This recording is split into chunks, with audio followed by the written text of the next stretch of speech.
nha.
Nhanh thôi em. Con xong đây không có thứ hại gì đâu. Xong đi cứ lao ra cho chị Hiền nè.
Bác đây nè, Khâu Hồng Môn thưởng chở tán ráp vô.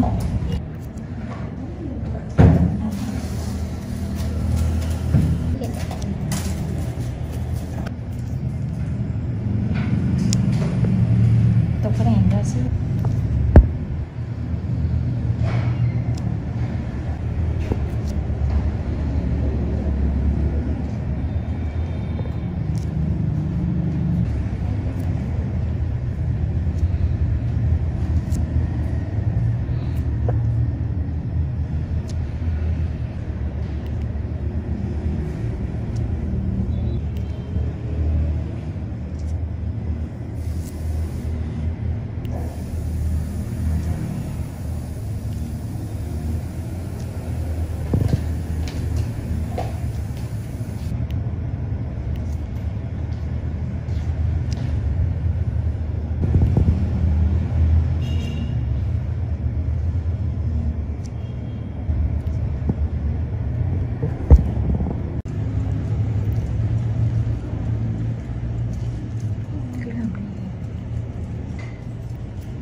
Nó kim to lắm.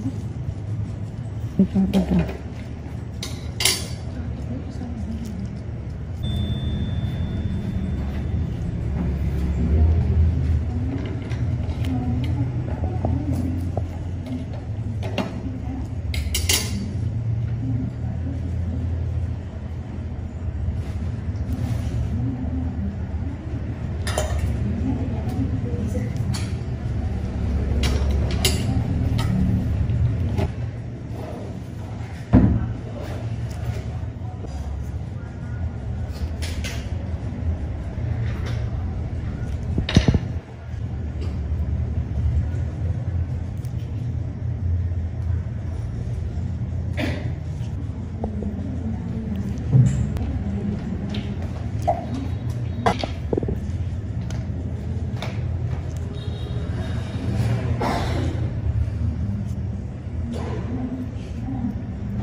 Cho chị cây kim luôn Kiến hả? Cho chị cây kim. Kim. Có rồi. Của em Tram ơi. Không, bảo hành không dán tay. Ý là kêu là chị dán tay nhưng mà cái Dán để gì?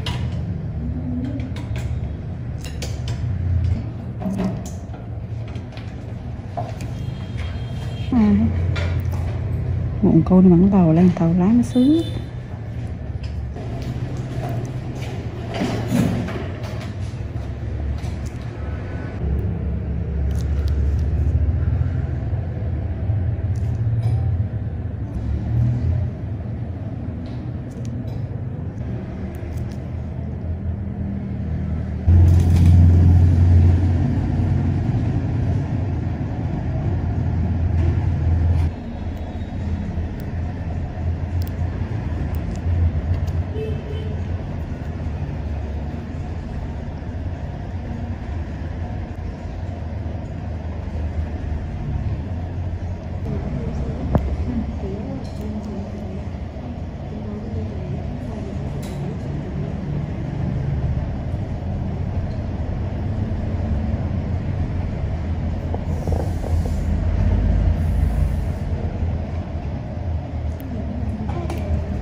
Bình thường.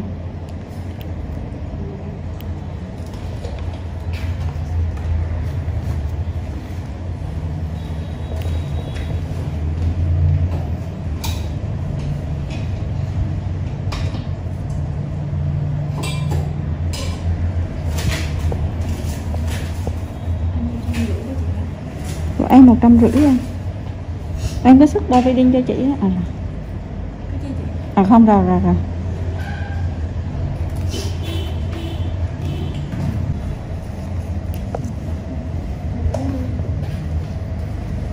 Mẫu người một nơi luôn thì. Mẫu người một nơi mà. Đó. Mẫu cục một chỗ đó. Mà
F6C, 1996 to 2005, review. Basically a stripped-down Honda GL 1500 Gold Wing, with lower gearing and 6 carbs. The Honda F6C Valkyrie is actually reasonably good fun to ride, and some might say it's best made motorcycle in America. The Honda Rune 1800 looks like some kind of Dan Dare spacecraft, mental. Ride quality and brakes. Here, the Honda F6C Valkyrie surprises many riders. So long as there's plenty of advanced planning, the motorcycle can be made to go around a corner fairly fast, for a cruiser, and still offers a luxurious ride on motorways. The Honda Rune 1800 is more ponderous, but then you'd want to travel slowly so people could stare for longer.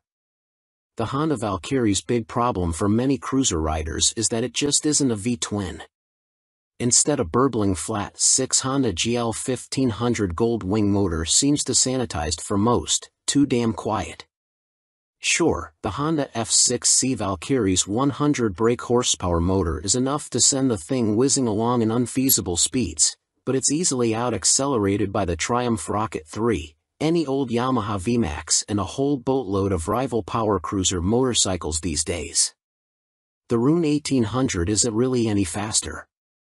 The Honda F6C Valkyrie rarely goes wrong, ever. It is a beautifully made motorcycle, with lavish chrome, thick paintwork and an engine that can cover 100,000 miles with basic oil/filter changes. The main problem with the motorcycle is keeping its hundreds of nooks and crannies clean. Double that cleaning time on the Honda Rune 1800. Our Honda Valkyrie FC6 owners' reviews show a very reliable bike, which is the norm for Hondas. For most of its life it was available as a personal import from the USA, and there aren't that many around, which keeps resale values high. Honda F6C Valkyrie motorcycles with the hard luggage touring kit on seem to be sought after. Buy a good used motorcycle and you can 5 years biking for about $2,000 in depreciation. The Honda Rune 1800 costs big bucks and is for lotto millionaires and poseurs only. Huge brakes, beefy forks and a proper two-person saddle are some of the useful features on the Honda F6C Valkyrie. It could use the reverse gear of the Gold Wing and there's no screen as standard on the Honda F6C Valkyrie. Naturally, there's a whole phone book of accessories to be had, from both Honda and US aftermarket motorcycle accessory suppliers. Sci-fi bodywork on the Rune looks stunning. Welcome to BBC Motor Reviews channel. KTM 1090 Adventure, 2017 on review.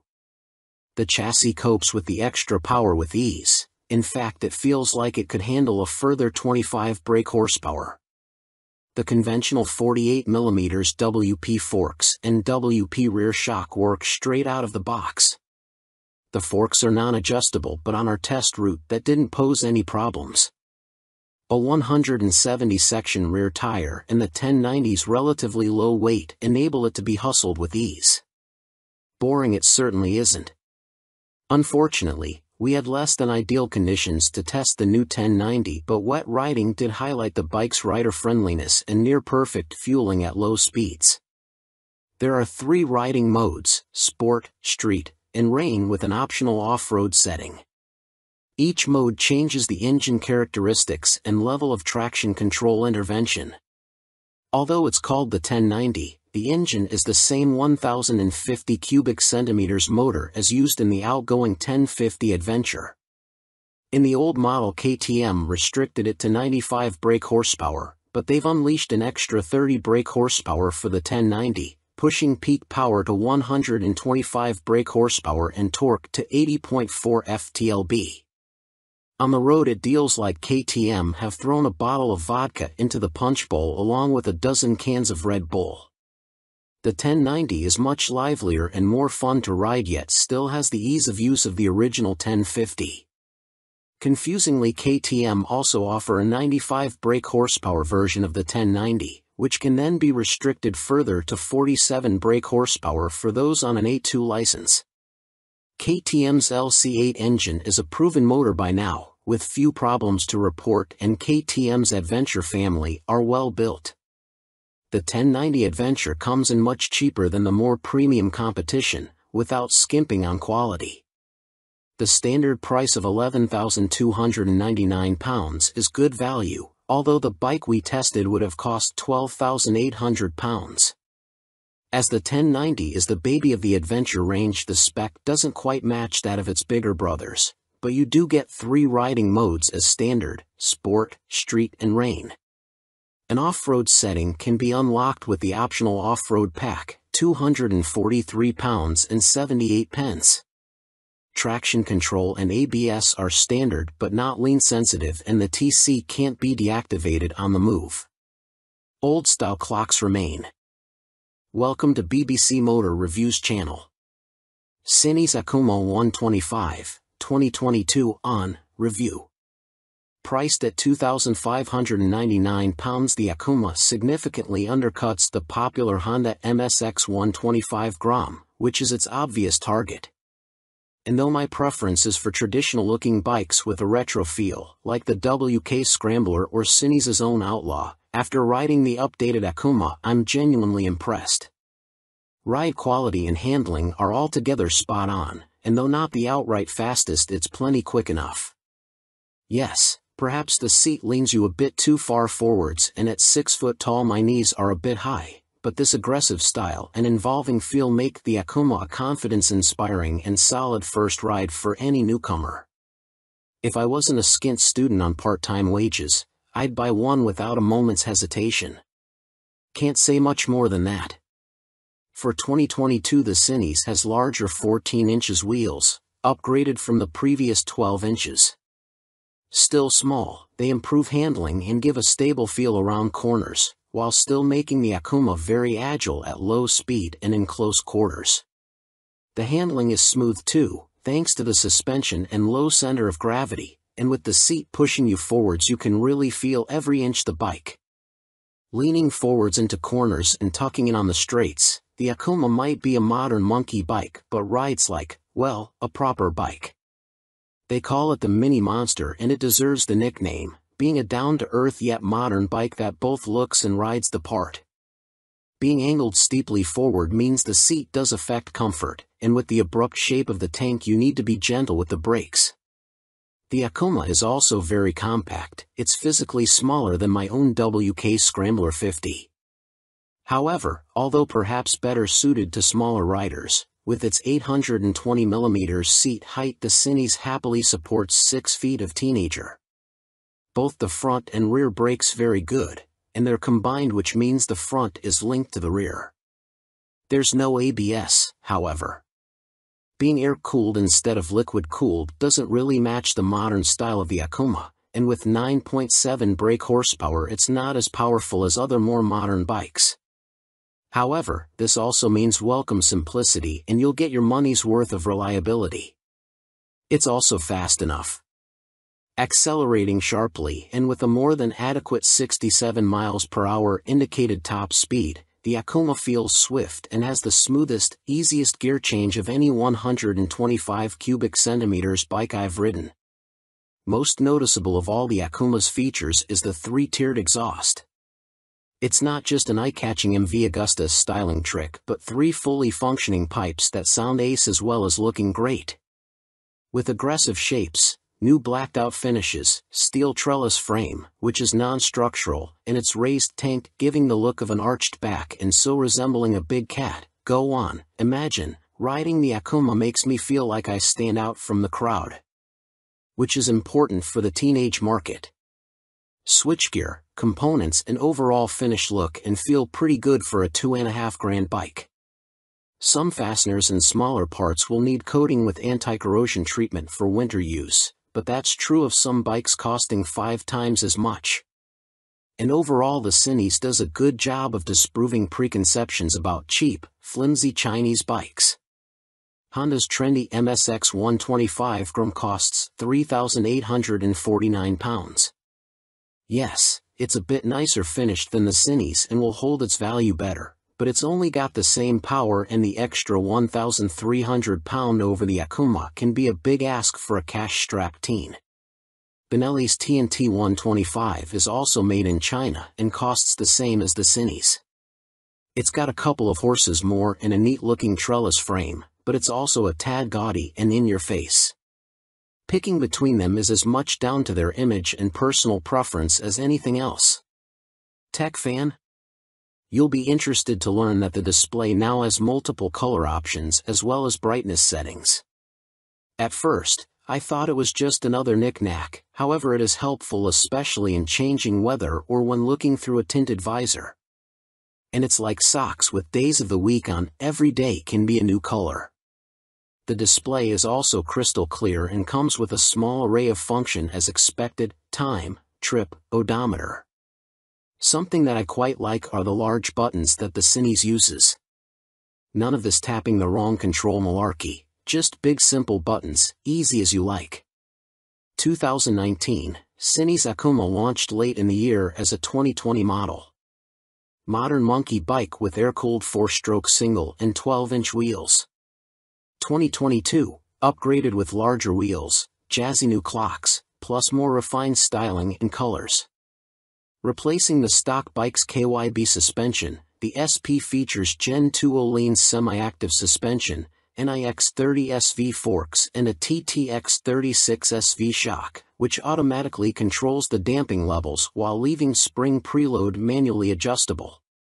Featuring spool valves rather than traditional needles valves, which Öhlins claim deliver faster adjustment and a more accurate responsiveness at the low and high ends of the adjustment range, the SP suspension can be set in one of 3 semi-active damping modes, A1, A2 or A3, or one of 3 manual setting, M1, M1 or M3, which remove the semi-active function and allow fixed damping settings to be selected via the dash.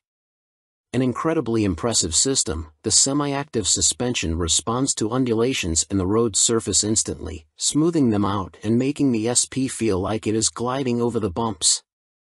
Harsh ones still give you a kick, but unlike on a conventional system, the semi-active damping instantly recovers and keeps the MT nicely composed, a feature that reduces its tendency to shake its head when exiting bends under hard acceleration.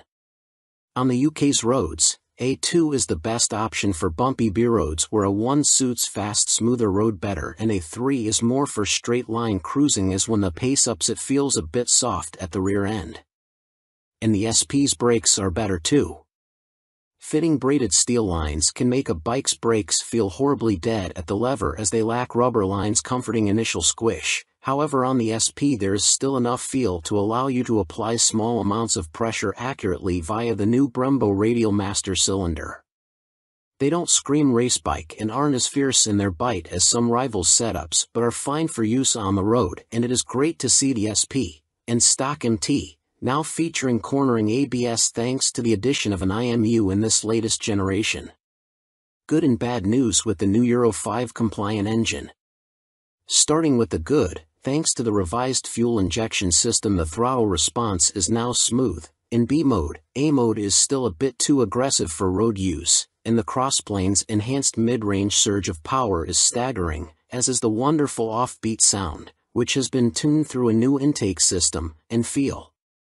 But despite lengthening its gearing, the MT remains a noticeably thirsty bike and recorded 41 miles per gallon on our test ride, which is what Yamaha claim but still equates to a range of just 155 miles until the 17-liter tank is empty.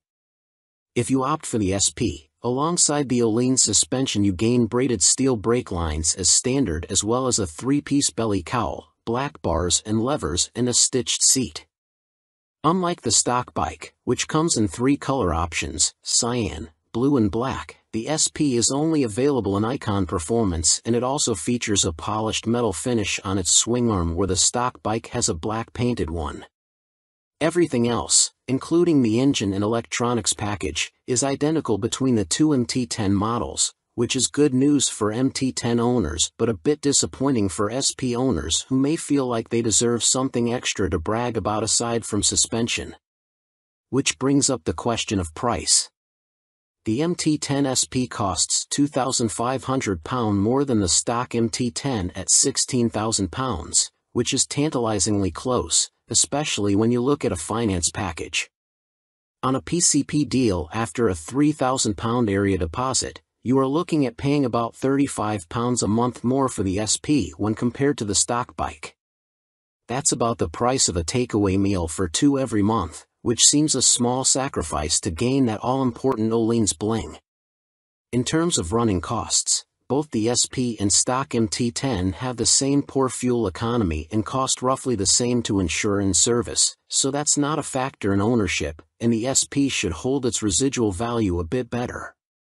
How does it stack up against its rivals? Very well. The SP is £16,000 where a Ducati Street Fighter V4 is £19,551 or £21,651 in S guise with semi-active suspension. The Aprilia Tuono V4 factory is 16,900 pounds, the KTM Super Duke EVO 17,899 pounds, Triumph Speed Triple 1200 RS 15,500 pounds, which lacks semi-active suspension, and the Kawasaki ZH2 SE 19,079 pounds. Sharing the same tech package as the stock MT, the SP is no less impressive when it comes to its safety assists. Thanks to a 6-axis IMU you get cornering ABS and TC as well as slide control and anti-wheelie that sit alongside an up/down shifter, engine braking control, cruise control and variable power modes, all of which are controlled via the new 4.2-inch color TFT dash, which lacks connectivity. While the electronics perform faultlessly, and the quickshifter is excellent, it is tricky to see which of the various acronyms you are selecting should you wish to tweak their. Welcome to BBC Motor Reviews channel. Triumph Rocket 3, 2020 on review. Suspension, steering and stopping are all worlds ahead of the previous Rocket 3, and as a result it now feels like a laughably large but comprehensively capable motorcycle, rather than a cartoon cruiser caricature. Related, 2020 Triumph Rocket 3 TFC news on MCN. First impressions might be dominated by the rocket's vast proportions and the curiosity factor of cramming a motor larger than a typical family car between two wheels, but after a day spent studying the quality details, experiencing the meticulously managed power and appreciating the enormous improvements and refinement, you walk away feeling thoroughly impressed. The new Rocket 3 is exciting, eye-catching, attention-grabbing and pulse-raising, yet avoids straying into feeling frivolous, ridiculous, or pointless. Forget the previous Triumph Rocket 3's cumbersome bulk, heavy-handed handling, basic running gear and Romanesque name badge. The new Rocket 3's chassis is totally different. A cast aluminium spine frame replaces the old twin steel tubes, helping contribute to an incredible 40 kilograms saving over the previous bike, while steering geometry is sharper and the wheelbase is shorter. As a result, the Rocket now has a proper appetite for corners the old bike couldn't dream of. Turn-in is easy, holding a line mid-corner needs little inside bar pressure, and flick-flacking from full lean left to right, and still ending up where you intended, is absurdly accurate for a bike with a fueled weight north of 320 kilograms. Suspension is by Showa, with 47mm adjustable upside-down forks up front, and an adjustable monoshock monitoring the shaft drive. No electronic adjustment though, the clickers are all manual. The front's set pretty firm, meaning you can haul hard on the flagship Brembo Stylema front brakes. Even the rear brake is a 4-pot radially mounted caliper, to generate huge stopping force without the bike trying to tie itself in knots. Ride quality is generally good, though the short travel shock, just 107mm, has to work hard and can feel bouncy. Drive hard and you can clearly feel the rear end of the bike jack up though, a result of the torque reaction from the shaft drive being unchecked by any kind of parallelogram setup. The Rocket 3 comes in two flavors, Roadster R and Touring GT, with the main difference being riding position.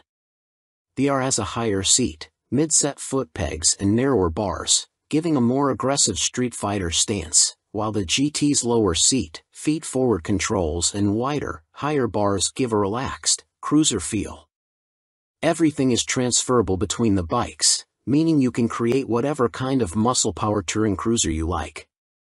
Into the bin goes the Rocket 3's 2,294 cubic centimeters triple, replaced by this all-new, gruntier, smoother, cleaner, stronger and smaller 2,458 cubic centimeters engine. Huge 110.2mm pistons eclipse the old 101.6mm items, while stroke is significantly reduced, down from 94.3 to 85.9mm, allowing Triumph to make a shorter motor. Peak torque is identical to the previous Rocket 3 Roadster, at 163 lb-ft, but the new motor holds onto that grunt for longer as revs climb. Where the previous Rocket's torque curve fell away sharply above 2500 RPM, the new motor has a much fatter, flatter delivery. As a result, headline power is up to 165 brake horsepower. But as ludicrous as that might sound, the reality is that it's immensely easy to use. All that prodigious power is carefully controlled by the ride-by-wire throttle and predictive, lean-sensitive traction control, while output is restricted in lower gears and top speed is electronically limited to 138 miles per hour. It's a beast, but one of those big, fluffy, gentle, cuddly chaps from a Disney film. The colossal torque spread means you can ride it however you like. Plunk it in one gear and dip into the immense grunt from 2500 to 5500 RPM if you're feeling lazy, or chase the 7000 RPM redline and work the new sweet-shifting 6-speed gearbox for maximum thrills. There's even an optional two-way quickshifter in Triumph's accessory catalog, if you like changing clutchlessly. It's a completely new machine from nose to tail, so only time and miles will deliver a verdict on reliability. Service intervals are set at a car like 10,000 miles, suggesting the motor is in a fairly mild state of tune and Triumph have confidence in it. Looking over the bike in the metal, everything appears high quality, as you'd expect for 20,000 pounds. The exhaust headers are a particular highlight, the welds look neat, while the hydroformed curves are apparently a huge pain to produce. Everything seems tucked away neatly, there are no vulgar cables or hoses dangling about anywhere, and wiring runs inside the handlebars. Details like the Monza-style petrol, coolant and oil filler caps are pleasing, while the clever flip-out pillion pegs are a neat design. Our Triumph Rocket 3 owners' reviews show there have been some issues for some buyers, in particular corrosion, electrical and mechanical problems. Seemingly the rear brake can often stop working, for example, and needs attention from a dealer. Have a good read-through before going for a test ride. Clearly it's not a cheap bike, though an ultra-capacity extreme muscle cruiser never was going to be. The Rocket 3R is 19,500 pounds on the road, that includes almost all the gadgets, apart from the two-way quickshifter and the heated grips. The GT version, which includes the heated grips, a fly screen and a pillion backrest, is 20,200 pounds. Both are roughly on a par with Ducati's Diavel 1260S, 20,041 pounds. A Harley-Davidson Fat Bob 114 starts at 15,825 pounds, but doesn't have a fraction of the Triumph's tech, torque, pose or poise. If you want to go properly left field, a Moto Guzzi MGX21 is 19,999 pounds. Running costs probably won't be any kinder on the wallet. Triumph claimed the motor returns 41 miles per gallon, but our test ride suggests it's closer to 35 miles per gallon. That 240 section, 16-inch rear tire isn't cheap either. Sign picking the bike up in March I have had a headlight replaced under warranty, main beam sticking on, and the second which has really put me off was the rear brake losing all braking power. It has been back to my dealer who changed the fluid for a better one but was told that Triumph know there is an issue and they are working on it. I thought anything to do with brakes on a 163 pounds of torque monster would be the #1 agenda. First service only. The fuel economy is not bad so far, 43 to 45 miles per gallon. That is with occasional spirited riding thrown in. 2 stars is because after 6 months I was offered 13,500 pounds from the dealer to buy it back. Even WBAB offered considerably more, so not much faith in the brand and will likely be going back to BMW. Equipment. The Brembo brakes are top-notch. The stopping power and feel is superb, the ride comfort is less so. I am a big old guy and no matter how I try to adjust the rear suspension the ride is harsh on anything but smooth tarmac. The roads in Herefordshire where I live are amongst the worst in the UK and backache sets in after about 2 hours.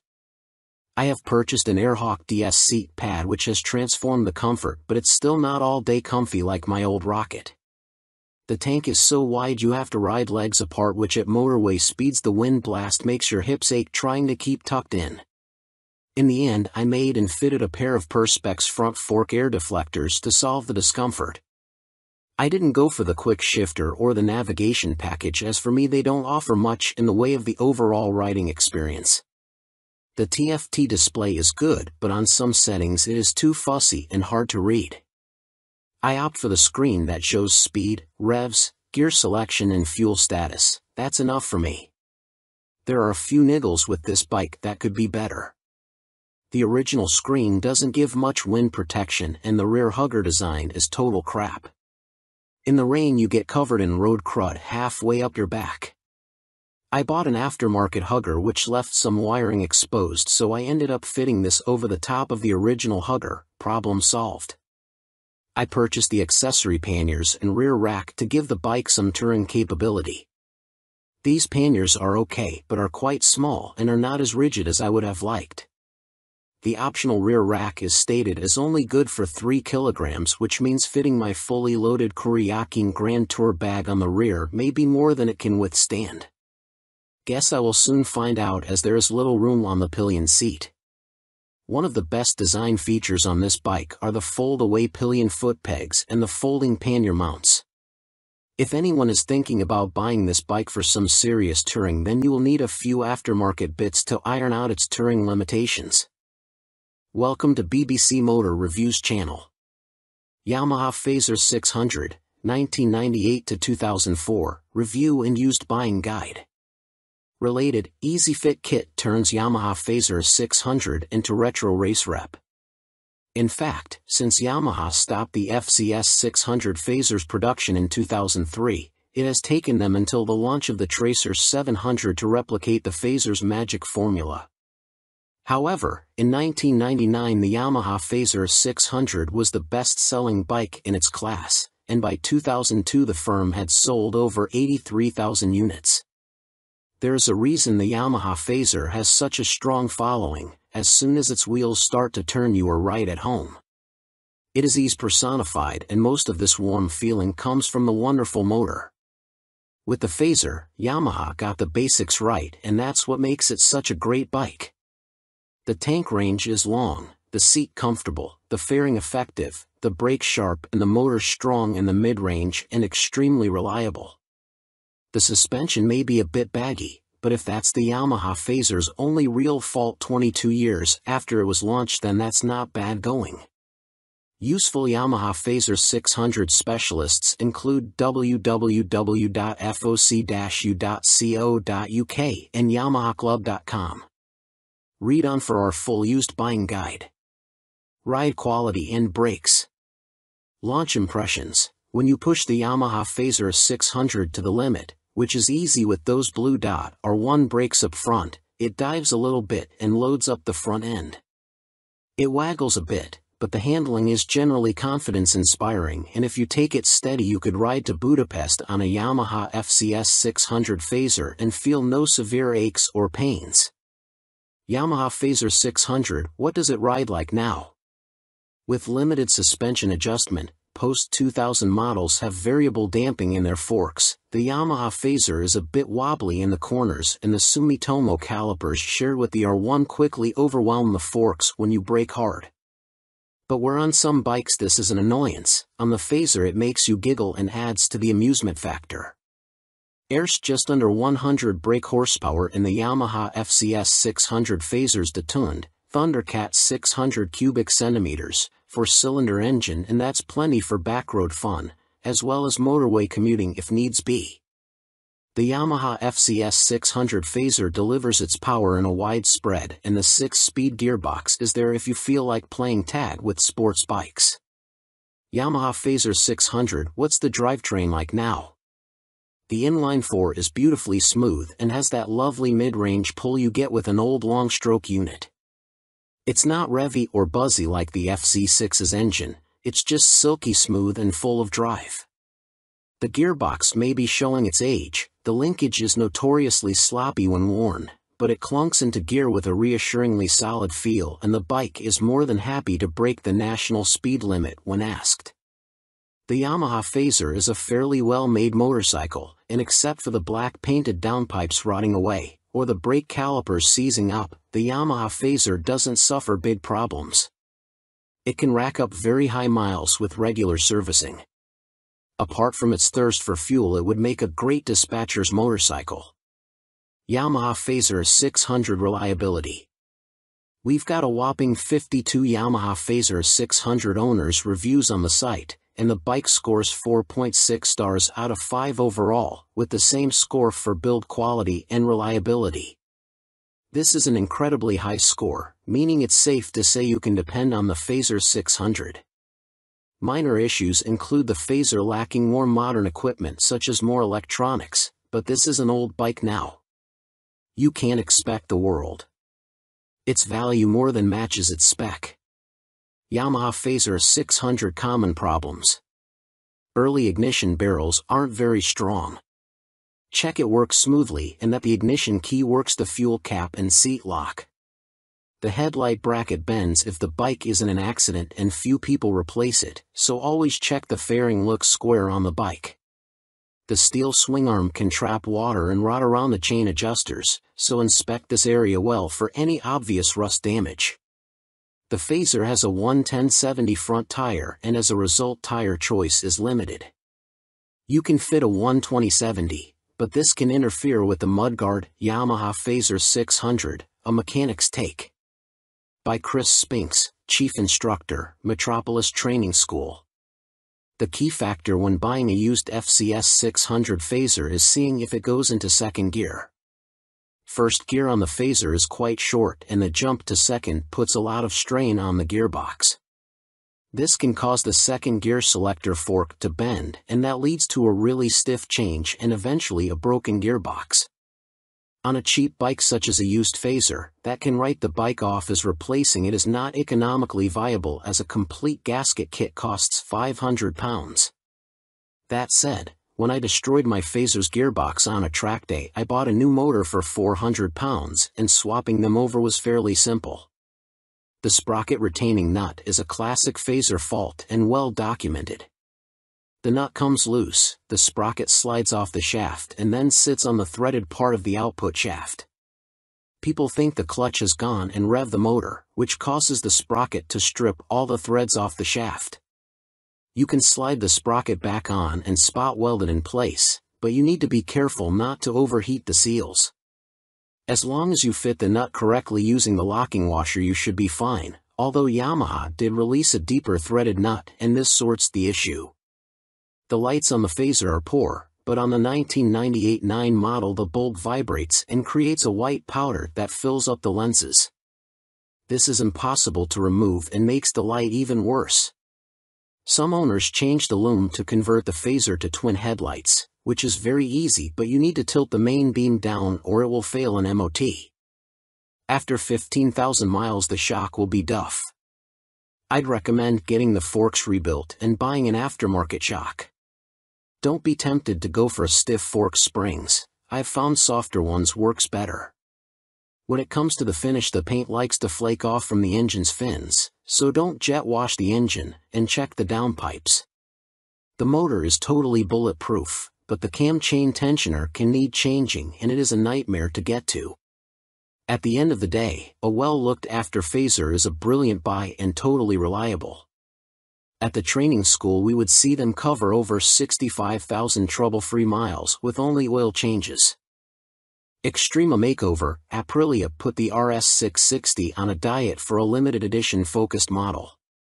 Alongside the surprise launch of their 2023 BX450, Bimota have shed more light on supercharged Tessie Tourer currently in development. Now officially called the Terra, we first caught glimpse of the bike as a basic design sketch at the 2021 EICMA show, with a spokesperson for the Rimini firm later confirming to MCN that it would be powered by the 4-cylinder motor found in Kawasaki's Ninja H2SX range. Never before have Bimota been present in this market segment, Bimota COO, Pierluigi Marconi, said in a statement. No one has this much fun and function in one package. The Terra is an attention grabber that will act like a halo for Bimota by attracting further consumer attention to our impressive vehicle lineup, he continued. Although details remain scarce, Bimota have gone into some depth on the new steering system, which sits diagonally between a front subframe and the front wheel. There are no front forks like a conventional motorcycle, which should aid front-end stability and the ability to trail brake into a corner. This is because braking forces are kept away from the front suspension, leaving it free to deal with bumps in the road. These systems can reduce front-end feel though. Until now, Tessies were only made for the sports segment. Marconi told MCN at EICMA 2021, "We'd like to put the Tessie name to adventurers, tours, and bikes like that. Our philosophy is to have two lines of bikes," he added. One is the Tessie line and one is for more traditional models. We like to follow the two concepts, because although a Tessie chassis has a lot of advantages, for some riders it is still too much of a novelty. Alongside the funny front end, Bimota have also confirmed that the Terra will receive semi-active suspension developed in partnership with Marzocchi. The ride height can also be adjusted either manually or electronically by 30 mm. Also expect to find 5-spoke forged alloy wheels too, which should help to keep unsprung mass down. It went from first sketch to full-size model in few months using computer-aided design, Marconi continued. You ride some bikes because you have to, but you ride these Bimota because you want to. Terra will appeal to enthusiasts of all ages because the design draws you in, and the performance keeps you there. Superior performance, BROF Step Up Aston Martin partnership with more powerful AMB 001 Pro. Luxury boutique brand BROF Superior have once again teamed up with supercar experts Aston Martin to create yet another outrageous, limited-run track day machine. The AMB 001 Pro made its debut at the EICMA trade show in Milan and follows in the footsteps of the first-generation €98,000 AMB 001, which entered the public consciousness back in autumn 2019 and has since sold out. The standard track-only 001 features a turbocharged 997 cubic centimeters liquid-cooled V-twin engine that sits as a stressed member in the chassis. The 175 kilograms, dry, Pro uses a CNC machine version of this unit as a stressed member with a claimed 25% increase in power to 221.9 brake horsepower. There's also carbon fiber bodywork said to be inspired by Aston Martin's 1,000 brake horsepower Cosworth-built 6.5-liter V12 Valkyrie AMR Pro hypercar. The success of its predecessor, coupled with the incredible Aston Martin Valkyrie AMR Pro, inspired us to get together again to create a new superbike, one that we know will excite our customers, BROF Superior CEO Thierry Henriette said.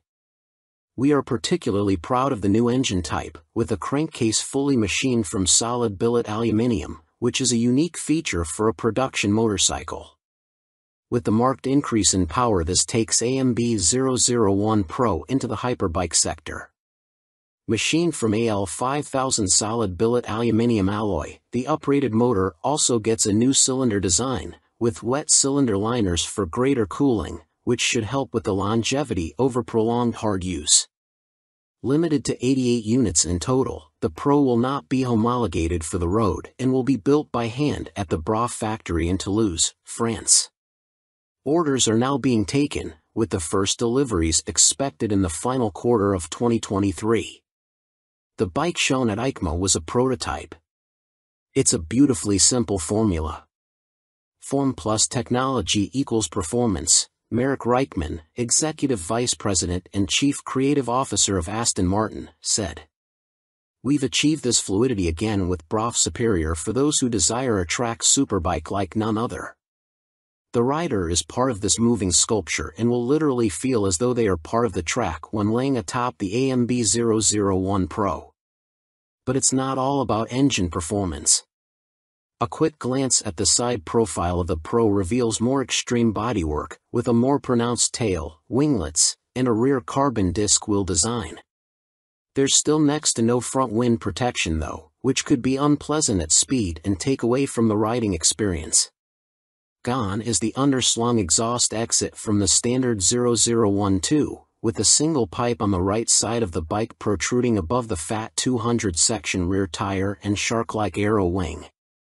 In a nod to Aston Martin's racing success, the 001 Pro features a striking jade green livery, with a blacked-out motor and suspension. This suspension system comes in the form of a front double wishbone setup adjustable for preload and rebound, plus a rebound and preload adjustable monoshock. Naked Ambition, CF Moto unveil NKC22 concept. CF Moto weren't short of new bikes to show us at the EICMA trade show in Milan, including this naked roadster concept called the NKC22. The bike uses an 800 cubic centimeters parallel twin engine, presumably the same KTM 790 lump used in KFMoto's 800 metric tons models, but wrapped in a lightweight, sporty chassis. This concept version is covered in forged carbon bodywork with an engine fairing that doubles up as an aerodynamic wing. Front forks are heavy-duty upside-down units and look to be fully adjustable, while at the back a stylish single-sided swing arm holds a rear wheel blanked off with carbon inserts.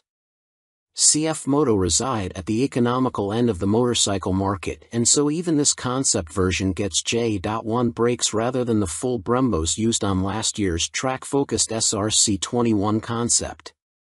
Twin SC Project exhausts complete the aggressive, sporty look and would, from the looks of them, far exceed UK homologation noise limits, so expect something more sensible on the finished bike.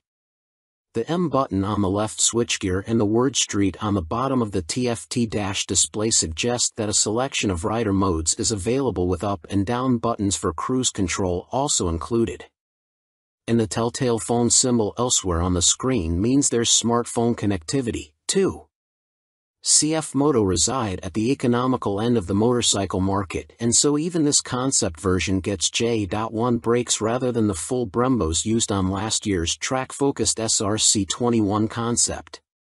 Twin SC Project exhausts complete the aggressive, sporty look and would, from the looks of them, far exceed UK homologation noise limits, so expect something more sensible on the finished bike. The M button on the left switchgear and the word Street on the bottom of the TFT dash display suggest that a selection of rider modes is available with up and down buttons for cruise control also included. And the telltale phone symbol elsewhere on the screen means there's smartphone connectivity, too. Naked Ambition, CF Moto unveil NKC22 concept. CF Moto weren't short of new bikes to show us at the EICMA trade show in Milan, including this naked roadster concept called the NKC22. The bike uses an 800 cubic centimeters parallel twin engine, presumably the same KTM 790 lump used in KFMoto's 800 metric tons models, but wrapped in a lightweight, sporty chassis. This concept version is covered in forged carbon bodywork with an engine fairing that doubles up as an aerodynamic wing. Front forks are heavy-duty upside-down units and look to be fully adjustable, while at the back a stylish single-sided swing arm holds a rear wheel blanked off with carbon inserts. CF Moto reside at the economical end of the motorcycle market, and so even this concept version gets J.1 brakes rather than the full Brembos used on last year's track-focused SRC21 concept. Twin SC Project exhausts complete the aggressive, sporty look and would, from the looks of them, far exceed UK homologation noise limits, so expect something more sensible on the finished bike. The M button on the left switchgear and the word Street on the bottom of the TFT dash display suggest that a selection of rider modes is available with up and down buttons for cruise control also included. And the telltale phone symbol elsewhere on the screen means there's smartphone connectivity, too. CF Moto reside at the economical end of the motorcycle market, and so even this concept version gets J.1 brakes rather than the full Brembos used on last year's track-focused SRC21 concept. Twin SC Project exhausts complete the aggressive, sporty look and would, from the looks of them, far exceed UK homologation noise limits, so expect something more sensible on the finished bike. The M button on the left switchgear and the word Street on the bottom of the TFT dash display suggest that a selection of rider modes is available with up and down buttons for cruise control also included. And the telltale phone symbol elsewhere on the screen means there's smartphone connectivity, too. Fantic released their first twin, the Caballero 700 Scrambler. Fantic has revealed their first modern-era twin-cylinder machine with a 700 cubic centimeters scrambler joining their Caballero range. Fantic are making the most of their partnership with Yamaha, announced at the beginning of 2021, as the bike uses the 689 cubic centimeters, liquid-cooled Euro 5 engine seen in the MT-07, Tenere 700 and R7. There has been no retuning of the CP2 twin either, as Fantic claim the Caballero will hit the showrooms in April next year, boasting 75 brake horsepower and around 50 lb-ft of torque, identical to the R7 and considerably more than the 40 brake horsepower and 31 lb-ft of torque of the Caballero 500 Scrambler. Elsewhere, the 700 sports the same 19 inches front and 17 inches rear, aluminium, spoked wheels as its small-capacity sibling. The engine sits in a single backbone-style frame made from CRMO steel attached to an aluminium swing arm, giving it a wheelbase of 1,460 mm, 35 mm longer than the 500 version. One of the most immediately obvious differences between the two capacity scramblers is the exhaust system.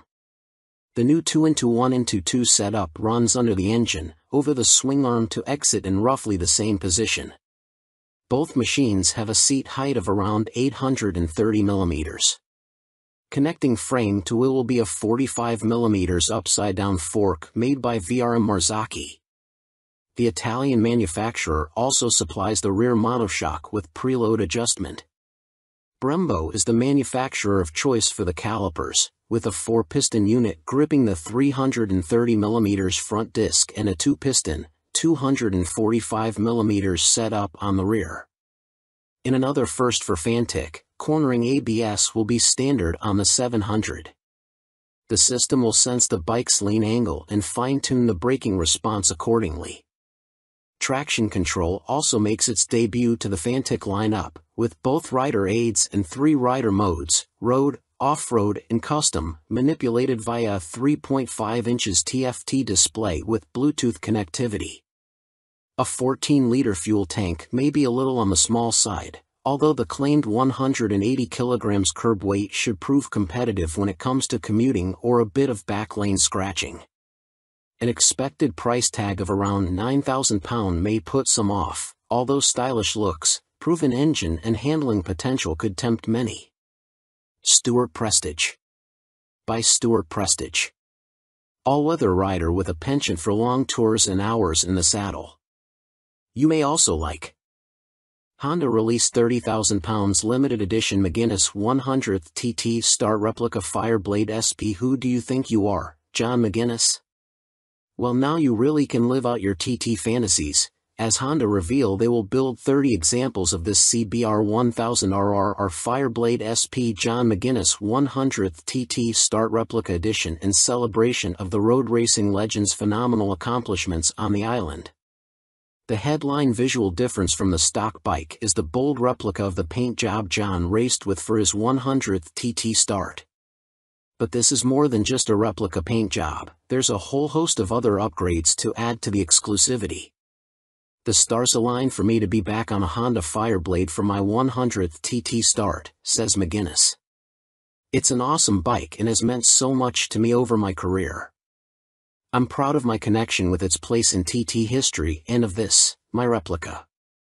John McGuinness is the second most successful TT racer of all time, next to the late, great Joey Dunlop, and while revered as road racing legend, he has also had an exceptional short-circuit career, having raced in 24-hour world endurance races like the Bol d'Or and Le Mans, 500 cubic centimeters GPs, and the Daytona 200. He's a former British 250 cubic centimeters champion, has ridden in World Supersport and finished third in the 2009 British Superstock Championship. Making his TT debut in 1996, he won the Best Newcomer title in the 250 cubic centimeters class. 3 years later, he took his first win, the 250 cubic centimeters lightweight TT. Over the ensuing 2 decades, 1999 to 2019, he has accumulated an incredible 47 podiums and 23 TT wins, as well as being the first to break the 130 miles per hour lap barrier on a Honda Fireblade, no less. So, what do you get for your £30,000? In addition to the already high spec of the CBR 1000RR Fireblade SP which underpins the replica, the limited edition blade gets a full replica paint job incorporating gold detailing and a film strip showing all of John's TT starts on Hondas. Unsurprisingly, this is where it deviates from his actual race bike, which also pictured his TTs on other manufacturers' bikes, and 100th Start sponsor logos. There are gold wheel stripes, an individually numbered plaque on the headstock, genuine Honda carbon fiber front mudguard and carbon rear hugger, or rear seat cowl and tall screen, and Metzeler Racetech RR tires. On startup there's a Ring of Fire screen animation as the display loads, and 30th anniversary logos on the smart key and laser engraved on the Akrapovic muffler, marking the machine's special place in Honda history. And to cap it all, there's John's signature on the airbox cover. Honda are even offering the opportunity for a personal handover from John McGuinness MBE himself, at Honda Racing UK in Louth. If that's not enough, you'll also get a custom Fireblade garage mat, genuine Honda accessories indoor bike cover, 3D laser engraved crystal featuring a design of the John McGuinness 100th Start replica. All inquiries and orders for the John McGuinness CBR 1000RR Fireblade SP 100th Start replica are to be via the Honda dealer network, and if you want to see one in the flesh, it will be on display on the Honda stand throughout Motorcycle Live at the NEC from November 19th to 27th. Fantic released their first twin, the Caballero 700 Scrambler. Fantic has revealed their first modern-era twin-cylinder machine with a 700 cubic centimeters scrambler joining their Caballero range. Fantic are making the most of their partnership with Yamaha, announced at the beginning of 2021, as the bike uses the 689 cubic centimeters, liquid-cooled Euro 5 engine seen in the MT-07, Tenere 700 and R7. There has been no retuning of the CP2 twin either, as Fantic claim the Caballero will hit the showrooms in April next year, boasting 75 brake horsepower and around 50 lb.ft of torque, identical to the R7 and considerably more than the 40 brake horsepower and 31 lb.ft of torque of the Caballero 500 Scrambler. Elsewhere the 700 sports the same 19 inches front and 17 inches rear, aluminium, spoked wheels as its small-capacity sibling. The engine sits in a single backbone-style frame made from CRMO steel attached to an aluminium swing arm, giving it a wheelbase of 1,460 mm, 35 mm longer than the 500 version. One of the most immediately obvious differences between the two capacity scramblers is the exhaust system. The new 2-1-2 setup runs under the engine, over the swing arm to exit in roughly the same position. Both machines have a seat height of around 830 mm. Connecting frame to wheel will be a 45 mm upside-down fork made by VRM Marzocchi. The Italian manufacturer also supplies the rear monoshock with preload adjustment. Brembo is the manufacturer of choice for the calipers, with a 4-piston unit gripping the 330 mm front disc and a 2-piston, 245 mm setup on the rear. In another first for Fantic, cornering ABS will be standard on the 700. The system will sense the bike's lean angle and fine-tune the braking response accordingly. Traction control also makes its debut to the Fantic lineup, with both rider aids and 3 rider modes, road, off-road and custom, manipulated via a 3.5 inches TFT display with Bluetooth connectivity. A 14-liter fuel tank may be a little on the small side, although the claimed 180 kg curb weight should prove competitive when it comes to commuting or a bit of backlane scratching. An expected price tag of around £9,000 may put some off, although stylish looks, proven engine and handling potential could tempt many. Stuart Prestige. By Stuart Prestige. All-weather rider with a penchant for long tours and hours in the saddle. You may also like 70s superbike stunner, MV Agusta Super Veloz 1000 Serie Oro. MV Agusta may not have been directly participating in the EICMA show in Milan last week, but it didn't stop them stealing the headlines with this stunning Superveloce Serie Oro. The carbon-clad superbike uses the Brute Ale 1000RR as a base, meaning the same 998 cubic centimeters inline-4, producing a claimed 209.1 brake horsepower with a race kit installed. Inside this motor, you'll find a countershaft that rotates at twice the speed of the primary drive shaft with the aim of reducing vibrations and promoting faster cornering. You also get the same frame and single-sided swing arm, but now clad in carbon fiber bodywork inspired by MV's 1972 500 GP Racer. Sitting alongside the smaller, 3-cylinder Superveloce 800, the Serie Oro is planned to hit dealers in the middle of next year at a price of approximately £50,000. In total, 40 elements of the bike are finished in carbon fiber, including a set of winglets that MV claim produce 39.2 kilograms of downforce at 199 miles per hour. You also get carbon fiber disc brake covers, which attempt to pay tribute to the drum brakes of old whilst also cooling the calipers, essential on a bike capable of such high speeds. MV Agusta also claim the design allows air to flow around the brakes towards the coolant and oil radiators for better temperature control. There are air vents along the carbon fairings, too. Despite the superbike credentials, the Serie Oro has deliberately been made more comfortable and less extreme than traditional circuit stars, and it features electronically adjustable Öhlins NIX forks for a high-quality ride. They are matched to an Öhlins TTX rear shock, which bolts directly to the swing arm. As you'd expect for a bike of this caliber, stopping power comes from premium Brembo Stylema monoblock calipers, which bite onto chunky front 320mm discs. You also get 5-spoke forged aluminium rims, and 4 under-seat exhausts, just unlike the company's landmark F4. In addition, there's a suite of lean-sensitive electronics, plus a 5.5 inches TFT color dash to control them, with the added option of mobile connectivity. Dan Sutherland. By Dan Sutherland. News editor, sports bike nut, and racing fan. You may also like. Vmoto range grows. Super Soco owners launch 3 new urban models at EICMA 2022. Electric scooter manufacturer Vmoto, parent company of Super Soco, have had a busy year, releasing 3 new models at EICMA, including the 125 cubic centimeters comparable e-bike, the Vmoto Soco Stash.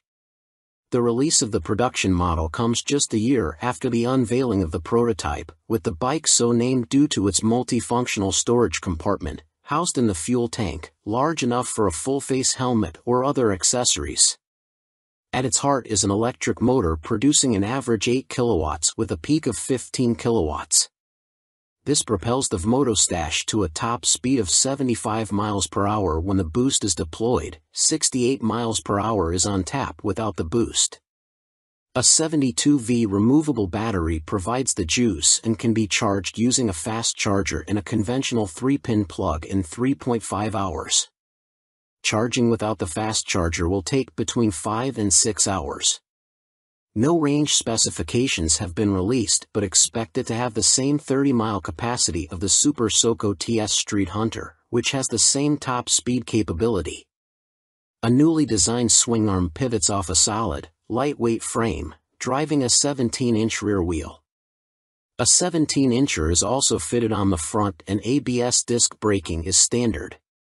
A relatively tall seat height of 830 mm awaits the rider, and the Stash has a curb weight of 143 kilograms.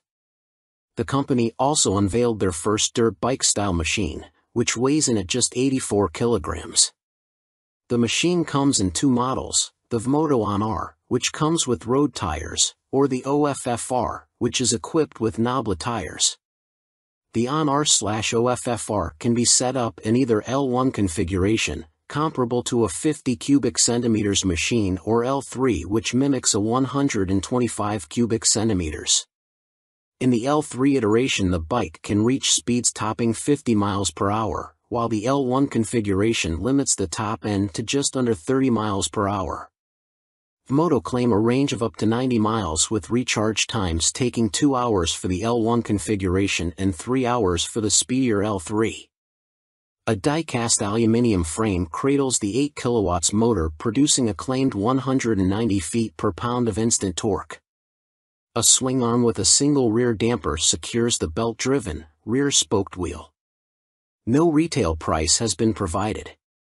The Vmoto Soco F01 scooter is, technically speaking, not a new bike as it was available as part of a commercial fleet, but now will be available to the general public, the company also announced at EICMA.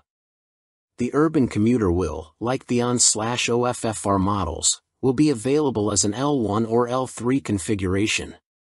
A 2 kW or 4 kW, L1 and L3, motor will get the rider up to a maximum speed of 27 miles per hour for the L1 and 45 miles per hour for the L3 model. Vmoto claim a range of between 50 and 60 miles dependent upon the setup and riding style. The charging time of the removable battery is 3.5 hours with a fast charger using a domestic 3-pin plug or 6 hours without the fast charger. Coming in at 110 kilograms with a seat height of 855 millimeters, the F01 should prove a popular choice for city transportation. The F01 will be available in white, light or dark blue, red and black.